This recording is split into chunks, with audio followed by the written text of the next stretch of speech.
My brother was sitting at my kitchen table wearing my grandfather's watch when I walked through the front door. Not a watch he had borrowed. Not one that had been given to him. The one my grandfather had worn every single day for 43 years. The one with the small crack on the crystal from a fishing trip in 1987. The one my grandfather had pressed into my hand 2 weeks before he died and said, "This is yours, sweetheart. Don't let anyone take it from you." My brother was wearing it and eating cereal out of my cabinet and watching my television, and he looked up at me like I was the one who had walked into the wrong house. "Hey," he said. "We didn't think you'd be back until Thursday." I stood in the doorway of my own home, with my overnight bag still on my shoulder, and I looked at him, and I looked at my sister-in-law on my couch, with her feet on my coffee table, and I looked at the 2 suitcases sitting open in my hallway. Clothes spilling out, shoes scattered across the floor I had just had refinished 6 months ago. And for a moment my brain simply could not process what my eyes were seeing. "What are you doing here?" I said. My brother set down his spoon. He had the audacity to look annoyed. "We talked about this," he said. "We had not talked about this. Let me go back to the beginning, because there are things you need to understand about my family before any of what happened next will make sense." My grandfather built his life from nothing. He came to this country at 22 years old with less than $400 and a single contact name written on a scrap of paper. By the time he was 40, he owned a small manufacturing business in Ohio. By the time he was 60, he had sold that business, invested carefully for 20 years, and purchased a lake house in Michigan that he loved more than almost anything in the world except his grandchildren. The house sat on 2 acres directly on the water. 4 bedrooms, a wraparound porch, a dock he rebuilt himself twice. It was worth, at the time of his death, just over $1.4 million. My grandfather had 2 children, my mother and my uncle. My mother had 2 children, my brother, who is 4 years older than me, and me. My uncle had no children and had been estranged from the family for over a decade, for reasons that were never fully explained to me and that I eventually stopped asking about. My grandfather adored my brother when we were young. My brother was charming and loud and funny and athletic, everything a grandfather could want in a grandson. I was quiet. I read books. I got good grades. I was, according to my brother's way of seeing the world, not particularly interesting. And then something shifted. My brother dropped out of college after 2 semesters. My grandfather paid for those 2 semesters and never mentioned it again. My brother got married at 24, to a woman my mother described as ambitious, which in my family was never a compliment. They bought a house they could not afford. My grandfather gave them money twice to cover mortgage payments, both times asking only that they not tell the rest of the family, which my brother interpreted as permission to never pay it back. I finished my degree. I got a job in corporate communications, worked hard, moved up. I was not wealthy, but I was stable. I saved. I did not ask my grandfather for money. I visited him every summer at the lake house, and helped him with the garden, and sat on the dock with him in the evenings and listened to him talk. 3 months before he died, he changed his will. I did not know this until after the funeral. My mother did not know. My brother did not know. Or at least that is what he said. My grandfather's attorney, a quiet man named Mr. Okafor, who had represented him for over 20 years, called me 6 days after we buried my grandfather and asked me to come into his office. The lake house was left to me. Entirely. The rest of the estate, a separate investment account, worth approximately $300,000, was to be divided equally among my mother, my brother, and a small donation to a veterans organization my grandfather had supported for decades. Mr. Okafor handed me a letter my grandfather had written by hand, in the careful slanted script I recognized from birthday cards my whole life. The letter said that he had watched me for 30 years, and that he trusted me. It said that the house had been the place where he was most himself and he wanted it to belong to someone who understood what that meant. It said he was sorry if this caused pain, but that he had thought about it for a long time and was at peace with his decision. I sat in Mr. Okafor's office and cried in a way I had not cried since the funeral. My brother did not react well. That is an understatement. My brother called me the same evening after my mother had apparently told him. He did not ask questions. He did not congratulate me or say anything kind about our grandfather. He told me directly that the will was unfair and that he intended to contest it, and that I should think very carefully about whether I wanted to start this fight with him. I told him that I was sorry he was upset, and that I had not asked for this, and that I would be happy to discuss anything with him when we had both had time to process. He hung up. Over the next 2 months, my brother sent 3 letters through his own attorney, arguing that our grandfather had not been of sound mind when he changed his will, that Mr. Okafor had exerted undue influence, and that the revised will should be invalidated. Mr. Okafor had documented everything meticulously, as it turned out, almost as if he had anticipated this exact challenge. 2 witnesses. A physician's note from my grandfather's doctor dated the same week as the signing, confirming full cognitive clarity. Recorded video of my grandfather reading the will aloud and confirming each provision. My brother's attorney sent 1 more letter, and then went quiet. I thought it was over. For about 14 months. It seemed like it was. I did not move into the lake house immediately. I kept my apartment in the city because of work. But I went up on long weekends, and during my vacation weeks, I paid the property taxes. I handled the insurance. I had the dock repaired. I planted the same tomatoes my grandfather had planted every year along the south side of the garden because I had promised myself I would. My brother and his wife had 2 kids by then, a boy who was 5 and a girl who was 3. I saw them at holidays. Things between my brother and me were strained but functional, in the way that family things often are, when the wound is still there but everyone has agreed not to press on it directly. My sister-in-law was always pleasant to my face in a way that felt careful, like she was choosing each word before it landed. Then my brother lost his job. He had been in sales at a mid-sized tech company. The company had a bad quarter, then another, and laid off a significant portion of their workforce, including my brother. This happened in March. By April, his wife had also left her position, voluntarily, she said, because she had wanted to start her own business, and this felt like the right moment. My mother called me on a Sunday morning. "Your brother is in a really hard place right now," she said. "They're worried about the mortgage." I listened. I said I was sorry to hear that. "The lake house has all those rooms," my mother said. "It just sits empty most of the time." I told her that was not accurate, that I was there regularly, and that the house was mine, and I was not looking to share it. My mother said she was not suggesting I give it away, just that maybe I could let them stay there temporarily while they got back on their feet. She said it would be good for the kids to have space. She said my grandfather would have wanted the family to take care of each other. I want to be honest about something. Part of me felt the pull of that. Part of me heard my mother say your grandfather would have wanted and felt the familiar gravity of it. That childhood instinct to accommodate, to smooth things over, to be the one who causes the least amount of friction. I recognized it. I also recognized that my brother had spent the better part of 2 years after my grandfather's death making my life difficult, and that his financial situation was not something I had any hand in creating. I said no, not harshly. I said I was sorry they were going through a hard time and that I hoped things improved, but that I wasn't in a position to open up the lake house as a temporary residence. My mother sighed in a way that meant she was disappointed in me. My brother did not call. He just showed up. I had gone to a conference in Chicago for work. 3 days. I had told no one I was going to be gone, which in retrospect I understand was naive, but it had not occurred to me that I needed to be secretive about my own schedule. When I came back on what was supposed to be Thursday, but turned out to be Tuesday evening because the conference ended early, my brother was in my kitchen, and my sister-in-law was on my couch, and their children were asleep in 2 of my bedrooms, and there were suitcases in my hallway. "We talked about this," my brother said again, when I just kept standing there. "We did not talk about this," I said. My sister-in-law came in from the living room. She sat down at the table with my brother, and the 2 of them looked at me with the same expression, patient and slightly pitying, like I was confused about something simple. "You said you weren't in a position to open up the house right now," my sister-in-law said. "You didn't say never. We understood that to mean you needed a little time to think about it. We've thought about it together and we think this makes sense for everyone." I stared at her. "That's not what I said," I said. "I said no. You said you weren't in a position," my brother said. "I told them they needed to leave. I told them I was not interested in reinterpreting what I had said and that I needed them out of my house by morning. My brother said it was late and the kids were sleeping and it would be cruel to wake them up and make them drive back. I said that was not my problem. He said I was being selfish.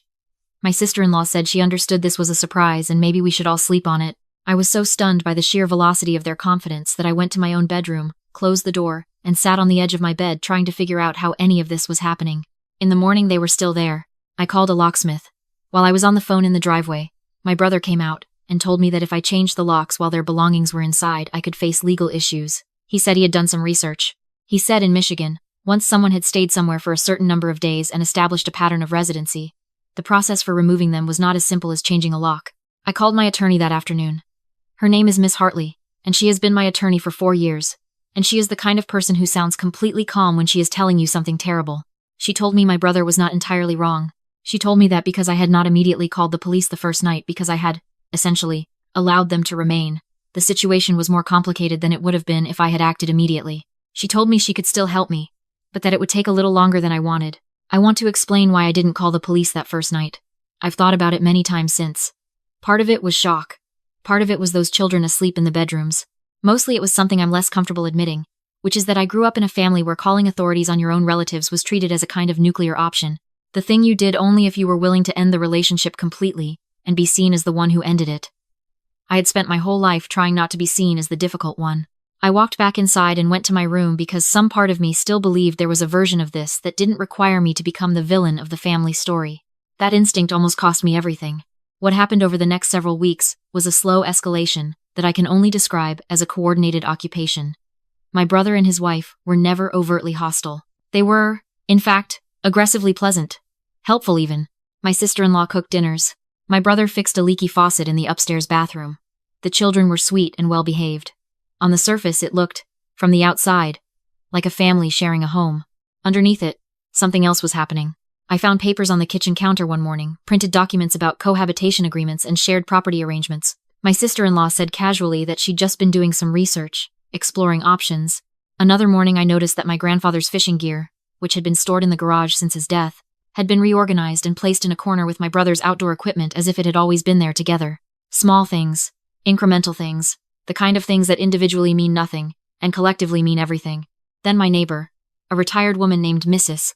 Peterson who had known my grandfather for 20 years, stopped me on the road one afternoon and said she'd heard the house might be going up for sale. She'd heard it from someone at the marina. Someone had apparently mentioned that the family was looking at options. I went home and I sat very quietly for a long time. I did not say anything to my brother. I did not react. I went back to Miss Hartley, and I asked her what exactly I needed to do, and what exactly I needed to document. She told me. I did all of it. I started keeping a written log of every conversation, every incident, every document I found. I took photographs. I noted dates and times. I asked Mrs. Peterson to write down what she had heard, and who she had heard it from. And then I waited. The thing about waiting when you are doing it strategically, when you are watching and documenting and letting someone think they have more time than they do, is that the other person always overplays their hand eventually.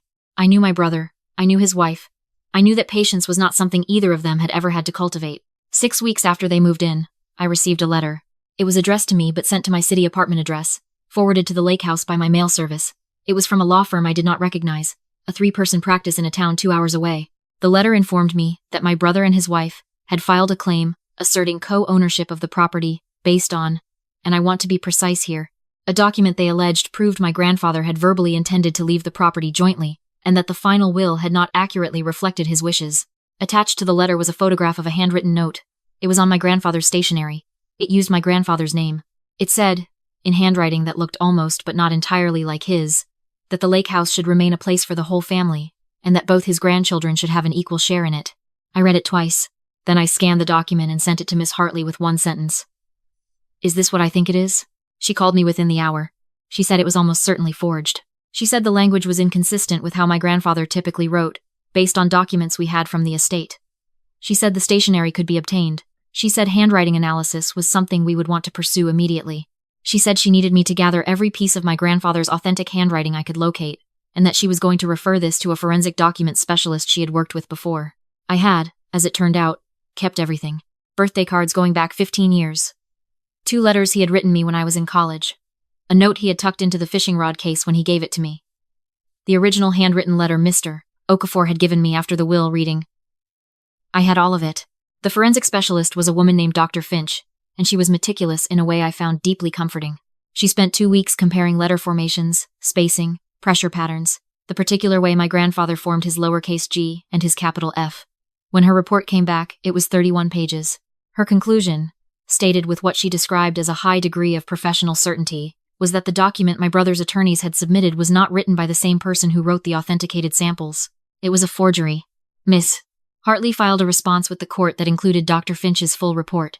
She also, at my request, sent a separate letter to my brother's attorneys, notifying them that we would be pursuing a criminal fraud referral if the claim was not withdrawn within 10 days. My brother called me the evening after his attorneys received that letter. I did not pick up. He called again, left a voicemail. His voice was different from any version of it I had heard before, not angry, not persuasive, not the patient tone he'd been using for weeks. He sounded like someone who had just realized how far they had walked out onto ice and was now standing very still, listening to it. He said he wanted to talk. He said things had gotten out of hand. He said his wife had handled some of the paperwork, and he hadn't fully understood what she had submitted. He said he was sorry. I listened to the voicemail 3 times. Then I forwarded it to Miss Hartley. She told me not to respond. The fraud referral went to the county prosecutor's office. The claim against the property was withdrawn 4 days before the 10-day deadline. My brother and his wife were served with a formal removal notice through the court, which meant that whatever complicated feelings I might have had about the dynamic of being the one who called authorities on my own family were no longer my decision to make. The court made it the decision. They had 14 days. I was not in the house for those 14 days. Miss Hartley advised me to stay at my apartment and let the process work. She sent a process server. She coordinated with the county sheriff's office. I stayed in the city and went to work every day, and tried to behave like a person whose life was not unraveling and reweaving itself simultaneously. My mother called me on day 8. I picked up, which I realize now I did not have to do. But she was still my mother. She said that what was happening was a tragedy. She said families did not recover from things like this. She said she had always tried to be fair to both of us and that she hoped I knew she loved me, but that what I was doing to my brother's family, to those children, was something I would have to live with. I let her finish. Then I said, very quietly, that her son had forged our grandfather's handwriting to steal a property that our grandfather had specifically chosen to leave to me. I said that the man she was defending had looked me in the eye in my own kitchen and acted like I was the unreasonable one for objecting to having my house taken from me. I said I was sorry about the children, that I had always been sorry about the children, and that the person responsible for what those children were going through was the person who had made every decision that led to this moment. She didn't say anything for several seconds. Then she said she would pray for all of us. I said that was fine and I said goodbye. On day 14, the sheriff's deputy confirmed that the property was vacant. I drove up that evening. I unlocked the front door and stood in the entry for a moment before I turned on the lights. They had taken things, not major things, not furniture or appliances, but small things. A set of dishes that had been my grandfather's. 2 framed photographs from the hallway, one of my grandfather at the lake, one of me and my grandfather at my college graduation. 3 of my grandfather's old fishing lures from the tackle box in the garage, my grandmother's quilt from the linen closet. I stood in my kitchen for a long time. I thought about how much energy I had spent in my life trying to take up less space, trying to need less, trying not to make the family uncomfortable with my existence. I thought about my grandfather sitting at the dock in the evenings, patient and quiet and steady in a way that I had spent my whole adult life trying to understand and emulate. I thought about him pressing that watch into my hand and what he had said. Don't let anyone take it from you. He had not just been talking about the watch. The prosecutor's office did pursue charges. Forgery of a legal document in Michigan is a felony. The case took 11 months to work through the system. My brother's wife was charged. She had been the one who had physically created the document. My brother was ultimately charged with a lesser count for submitting a document he knew or should have known was fraudulent, which his attorney argued strenuously against, and which the prosecutor argued just as strenuously for. I did not attend every hearing. I attended the sentencing. My sister-in-law received 2 years probation, a substantial fine, and a permanent mark on her record that would follow her through any professional licensing process for the rest of her life. My brother received probation and community service and the same fine. Their attorneys had clearly worked very hard to keep them out of prison, and they succeeded. And I had complicated feelings about that I have spent a lot of time sitting with. What I did not have complicated feelings about was standing outside the courthouse afterward, in the November cold, and realizing that it was over. Not just the legal part, the thing I had been carrying since I was a child. The constant low-level effort of making myself acceptable to people who had decided early on that I was the less important one, that was over too. I had stopped performing it somewhere in the middle of all of this, and I hadn't even noticed it happening until I was standing there in the cold, and it was just gone. The items they had taken from the house were, through the civil portion of the proceedings, required to be returned or compensated for, at fair market value. The photographs came back. The quilt came back, dry cleaned, in a box, with no note. The fishing lures came back in a Ziploc bag. The watch had been on my brother's wrist when I walked in that first evening. I had never seen it since, he claimed, through his attorney, not to know where it was. I think about that sometimes. I think about what it means to take something you know doesn't belong to you, and wear it on your body like it does. I think about how my grandfather wore that watch for 43 years and what he meant when he told me not to let anyone take it from me. I still have the lake house. I'm writing this from the porch, which is where I spend most of my time when I'm here. The tomatoes did well again this year. The dock needed work in the spring, and I hired someone and stood there watching them fix it, and felt something I can only describe as continuity. The sense that this place is still itself, that I am still myself, that the things that belong to me are still mine. My mother and I speak occasionally. It's different now. There is an honesty to it that was not there before, because I am no longer managing her feelings at the expense of my own. It is not warm in the way it used to be. I think we are both still deciding what we want it to be. My brother has not contacted me. That is his choice, and I have made my peace with it. I spent a long time believing that keeping family intact was something I was responsible for. That if a relationship broke, I was the one who needed to repair it regardless of who had done the breaking. I don't believe that anymore. I believe some breaks are the natural consequence of choices, and that standing in the rubble of someone else's choices and calling it your fault is just another way of taking up less space than you deserve. What I know is this. My grandfather spent 40 years watching his family and thinking carefully about what he trusted each of them with. He sat with that decision for a long time before he made it. He wrote me a letter in his own hand, his real hand, his actual handwriting, the one Dr. Finch confirmed across 31 careful pages, and in that letter he told me he saw me clearly. I see myself clearly now too. That's the part no one can forge and no one can take. The rest is just property.